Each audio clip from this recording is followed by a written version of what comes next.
Poging madaling araw na naman mga repa for today's deal. Tokabits Nokma. Vice versa. Alas 4 pa lang ng madaling araw. Sibat na kagad si Pogi sa kanyang mansyon. Outfit check, outfit check, outfit check. Walang pagbabago. Yan o, ganun pa rin. Diba, 2024 na pero ang pogi ko pa rin mga repa. Yun, naglabs na ako para hindi masasapalad. Nakakolor ano ko dyan, tangerine na jersey. Let's go. Ito, rekta na kagad sa lugar kung saan lang lagi ako tinatanong. Pogi, okay ka lang ba? Okay lang idol, madilim pa eh. Sa South Coast nga pala ako dumaan. Mga repa. Yan, tapos ito, rekta na kagad sa arko ng mga lae.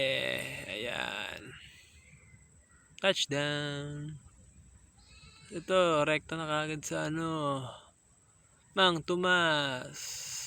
Ang pinakamasarap na sarsa dito sa Sagnatab, mga lae. Ayan, picture lang muna ako doon sa may arko. Tapos, sumibat na ako. Ito, rekta na sa Alaminos. Pangasinan. Yan. Ito na, rekta na ako sa SPC Anugal. Yan, yung SM nila na malupit. So, ito na. Touchdown sa probinsya ng QP ang Kaong. Sahog sa halo-halo. Ito, karinderya na mga repa. Pangalawang bayan sa QP. Ito na, sunod sa... Nasaan na ako? Ito na yung tanong ko ng mga repa, yung Mount Bahaw. Ayun, kita nyo naman, diba? Napakaganda ng panahon. Hindi ganun mainit. At sobrang ganda ng tanawin. Yan, natatanong nyo yung pinaka pet malung bundok sa Calabarzon. Ito na. Sa Riyaya pa rin, babalik, sigaw ang damdamin, sa Riyaya pa rin, sasaya, bulong na puso ko.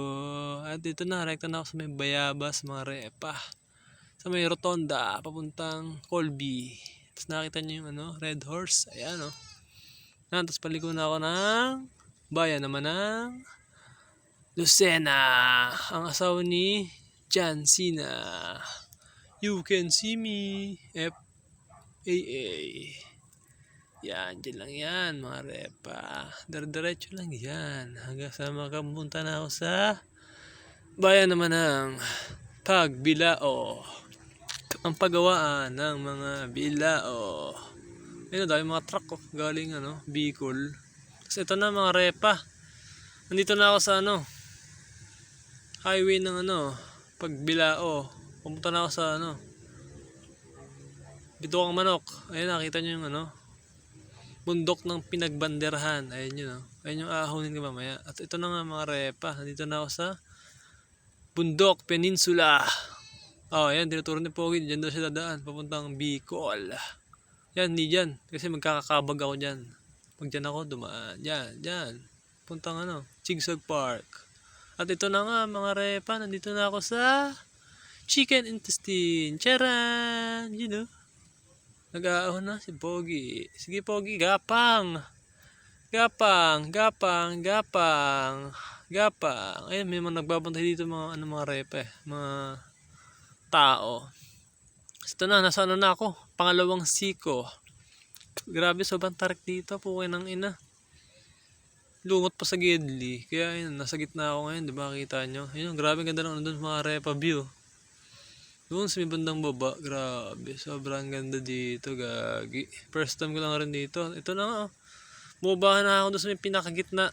Ayan, nakita nyo, di ba? Quezon Province Restricted Area. Ayan, grabe, ang pogi ko talaga. Tokabits Nokma, Chicken Intestine, yun, 3 sikot ang mga repa. Sobrang tatarik dito, grabe. So, ito na, remekta na ako sa Atimona, yung kapatid ni Ati Ibana, Atimona, yun sa Zigzag Park. Kita nyo yung mga dito? Yan, yung mga animals. Yan yung, ayun yung bantay dito sa ano eh, pinagbanderahan. Bale, mga repa, lulupin ko dapat to, paikot sa may diversion road. Kaso, hindi nangyari. Kasi nga, naubusan ako ng oras kakatambay. Tapos ito na, baba na ako para maghalian ng Mami QP. Sobrang linamnam. Tapos bumili rin ako ng turtle bread na aking favorite. Tapos ito na yung ginawa ko mga repa, balikan, diba? Kasi nga hindi ko nga na-loop. Asar. Tapos picture, diba? Yun, hindi ko nga na-loop yung pinagbanderahan mga repa. Tapos pogi out na, alright. Brrrr.